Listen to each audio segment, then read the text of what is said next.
Bonjour à tous et bonjour à toutes. Je reviens aujourd'hui avec une histoire bien connue, venant du site Creepypasta from the Crypt. Et j'ai une vidéo rituelle étant du même univers que la quête de l'étranger, qui est en cours d'écriture. Pour finir, je pense reprendre les contes et légendes sous peu. N'hésitez pas à me dire s'il y a une légende qui vous plairait sur la chaîne. Bon, sur ce, je vous laisse à votre étrange rendez-vous. Vous êtes prêts ? C'est parti. Hey, salut! Comment vas-tu, très cher auditeur? La forme? Qu'est-ce qui t'amène sur cette chaîne YouTube? Oh, tu veux écouter des histoires effrayantes? Oui, j'imagine bien que c'est pour cette raison que tu t'es connecté à cette chaîne. Bien, désolé. Mais aujourd'hui, je n'ai aucune histoire à te proposer. En revanche, j'ai un petit exercice qui pourra stimuler ton imagination.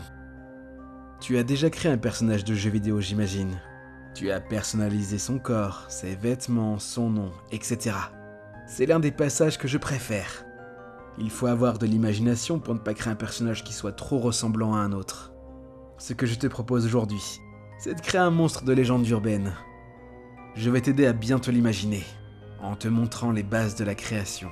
Puis, tu pourras t'en servir pour créer toi-même ta propre créature. On va d'abord commencer par son aspect, d'accord ? De haut en bas. D'abord, la tête. Généralement, il y a deux types de coiffures qui reviennent lorsqu'on veut rendre quelqu'un effrayant. Soit les cheveux longs qui cachent une partie du visage, soit le crâne totalement chauve. Partons pour la première option, ce qui simplifiera le reste. Pas besoin de détails pour les yeux ni pour le nez. Par contre, il faut penser à quelque chose pour la bouche. Une mâchoire acérée ? Non, trop commun. Un surplus de dents ? Pareil. Et si on lui mettait simplement aucune dent dans la bouche ? Juste du vide. L'absence de détails peut être flippant aussi. Tu sais, après tout, n'as-tu jamais vu des représentations de monstres possédant des globes oculaires noirs et vides ? Eh bien là, c'est pareil, mais pour la bouche. Donc, on récapitule. De grands cheveux qui lui retombent sur le visage, ne laissant apparaître qu'une large bouche édentée, ce qui rend son sourire encore plus terrifiant. Bien, on poursuit avec le corps. Pour créer le buste de notre monstre, on doit d'abord en définir le sexe. Puisqu'on lui a donné une longue chevelure, on peut partir sur une femme. Du coup, il faudrait se forcer à rendre sa silhouette plus féminine. Nul besoin d'exagérer non plus. Généralement, les monstres de légende urbaine, surtout quand il s'agit de femmes, ont un corps très fin et très grand. C'est ce que nous allons faire ici. Passons donc au bas du corps. Donnons-lui de grandes jambes fines, pareil pour les hanches. Pour les bras, même chose, très longs et fins. Par contre, concernant ses mains, lui donner de grandes griffes paraît trop cliché. Mettons-lui des mains normales. Donc, nouveau récapitulatif. Femme très grande et élancée, avec des cheveux qui lui retombent sur le visage, et une bouche édentée, affichant un sourire malsain. Habillons maintenant notre monstre. Pas besoin de sortir des tenues saugrenues. Des fois, c'est l'histoire qui choisit les habits. Si par exemple, c'est une infirmière psychopathe, il est logique qu'elle soit en tenue d'infirmière. Ici, comme on ne lui a pas donné d'histoire, on va l'habiller très simplement. Disons une simple robe noire, rapiécée. Pas d'autre signe particulier. On est ici pour un simple exercice d'imagination après tout. Bon, on a imaginé le corps de notre monstre de légende urbaine. Et on l'a habillé. Il faut maintenant créer une légende, une histoire.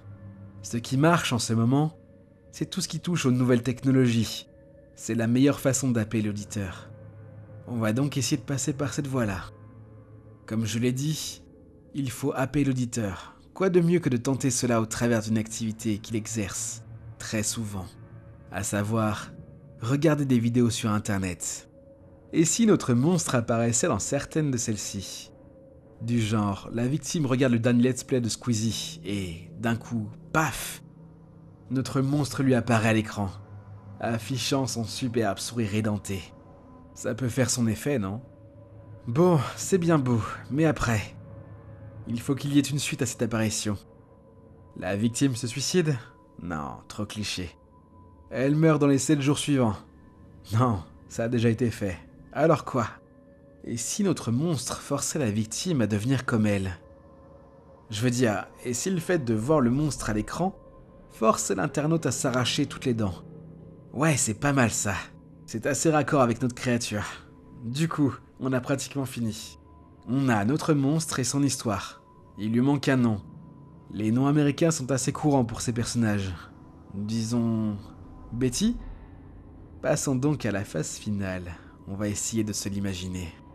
Betty, une femme très grande et élancée, avec des cheveux qui lui retombent sur le visage et une bouche édentée, affichant un sourire malsain. Elle porte une robe noire rapiécée. Elle apparaît lorsque ses victimes regardent des vidéos sur internet, de façon inopinée et aléatoire. Aucun moyen de prévoir où et quand elle apparaîtra. Elle surgit à l'écran un court instant, souriant à sa victime, de sa bouche sans dents. Suite à cela, la victime est prise d'un besoin irrépressible d'arracher toutes ses dents.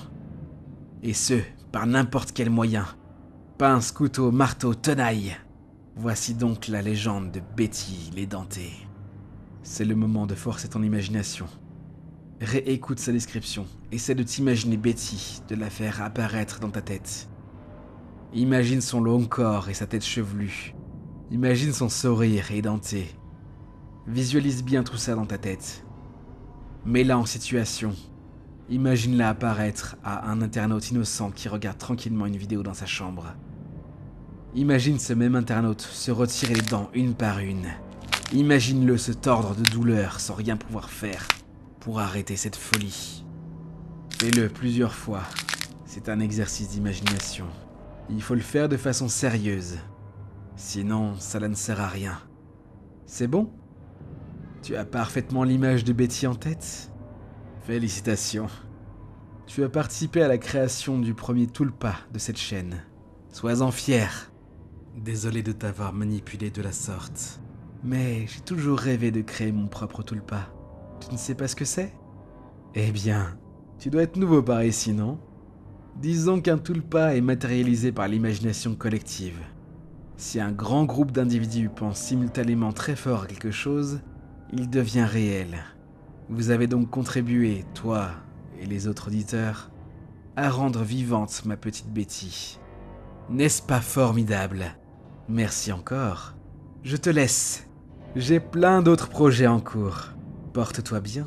Ah, et pour te remercier, je te donne juste un petit conseil. Éloigne-toi un peu des sites de vidéos sur internet.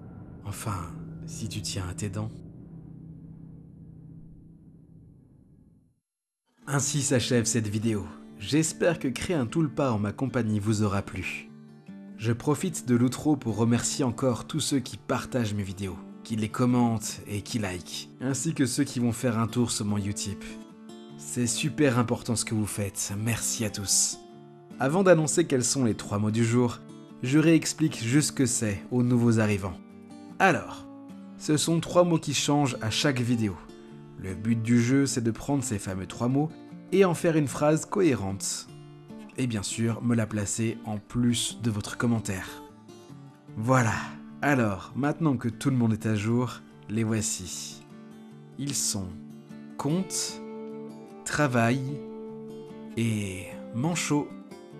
Sur ce, je vous dis à bientôt pour un autre étrange rendez-vous.